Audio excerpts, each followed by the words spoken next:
Welcome to Stuck, Time to Improv. I'm Mary Scott with Business Riff, and I want startups to be wildly successful.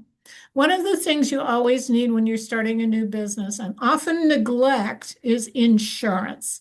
So today we have Chris Castanes from Surf Financial Brokers, and we're going to talk about some basic insurance things that you need to know when you're a startup business.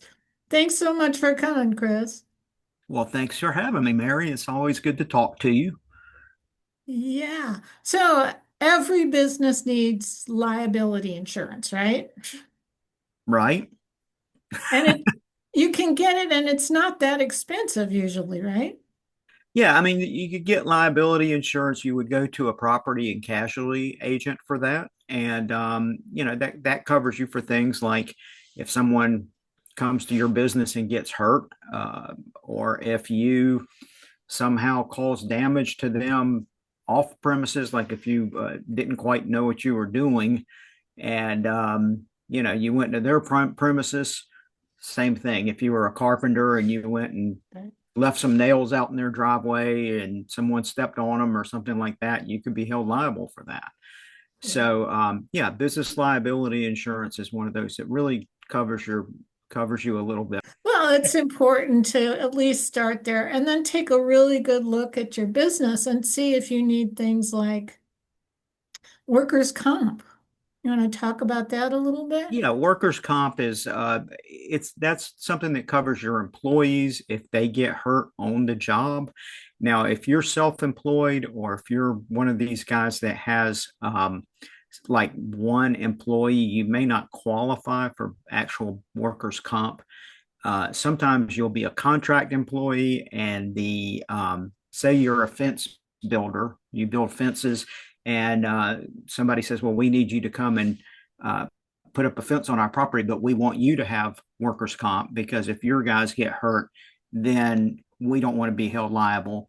And in that case, you might need what's called a ghost policy, which is kind of like the first cousin of a workers' comp. It basically does the same thing, but it covers just you and maybe that one contract employee that you might have. So that's one of those things. It's a lot of people don't like dealing with workers comp. It's kind of clunky sometimes. And agents, honestly, I've worked in some property and casualty agents offices sometimes, and they really kind of scratch their head over it sometimes. But anyway, it is what it is. It covers, and if you're the employee, you hope that your employer has workers' comp. Yeah, So you'd make sure that you talk to an insurance agent who's familiar with it, right? exactly. Let somebody talk to you and explain it to you. Like your Forrest Gump, because it can be very much in the weeds sometimes, and it can be very hard to understand all the nuances that go with any insurance policy, not just that. Right. And you don't want to lose your whole business just because you were not aware of something.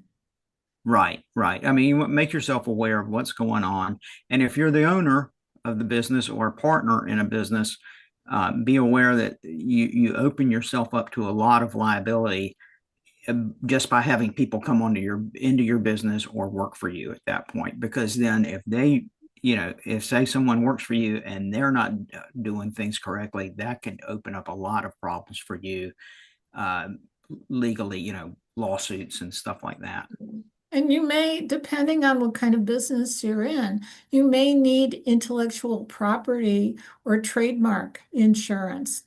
IP is what they call it, right? Intellectual property has always been a real gray area for a lot of people because, what I think might be an original idea to me may have already happened to 12 other people, and we don't know who's real intellectual property. You hear that a lot when someone writes a song and then 20 years later someone else writes a song that sounds like it and they're suing each other. Jeez, yeah. No, I remember when I had a video production company, I had to have errors and omissions insurance to cover exactly that. If I was using a picture that looked like something somebody else had done, I had to be covered and to make sure that it was my own. Yeah, and errors and omissions insurance is something if you're working a skilled trade or insurance agents, for instance, like myself, we have errors and omissions insurance, which is kind of like malpractice insurance for doctors, and what that means is if I sell you a policy and I don't tell you all the ins and outs, or if I mislead you or whatever, you can come to me or you can sue me or go against my insurance policy that would pay out for anything that I forgot to do or didn't do something correctly. And it's one of those things. It's kind of weird because there's a lot of insurance agents out there that work for companies that don't require errors and omissions. And so I'm always a little wary of some some companies that don't require it because those are the ones that always seem to have the most problems. That's how things work sometimes. So fundamentally, insurance is important to have as a new business because you want to make sure that you're covered, your business is covered, particularly if you've got a home-based business. You want to make sure that your own home insurance will take care of whatever is involved with your business as well, right? Yeah, sometimes your homeowner's policy will cover a home-based business. That's something you want to talk to your agent about.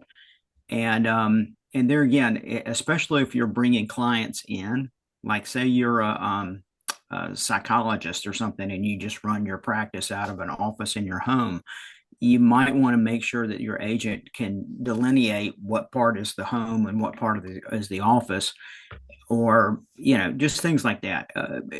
Especially it's kind of a weird thing to do, but a lot of people do that kind of thing now where they're actually seeing clients in their homes and they're not designated as a business, trying to get around other rules, maybe like, should I have a business license to to conduct business out of my house? Right. And those rules and regs vary from state to state.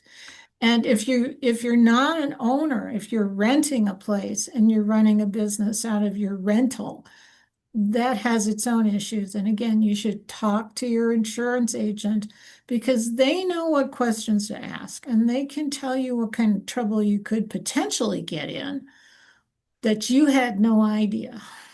Right. And that, we most of what I do is on the life and health side.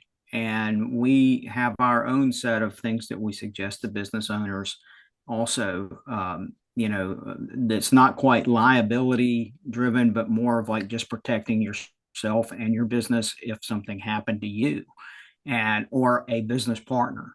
And that's a whole other ball of wax that I'd be happy to talk about if you want. Well, I think we're out of time. So thanks Okay. so much, Chris Castanes, for talking to us about insurance. And I'm Mary Scott with Business Riff. I want startups to be wildly successful. And one of the best things you can do to accomplish that is book a call with me at businessriff.com. And join us again next time for Stop, Time to Improv.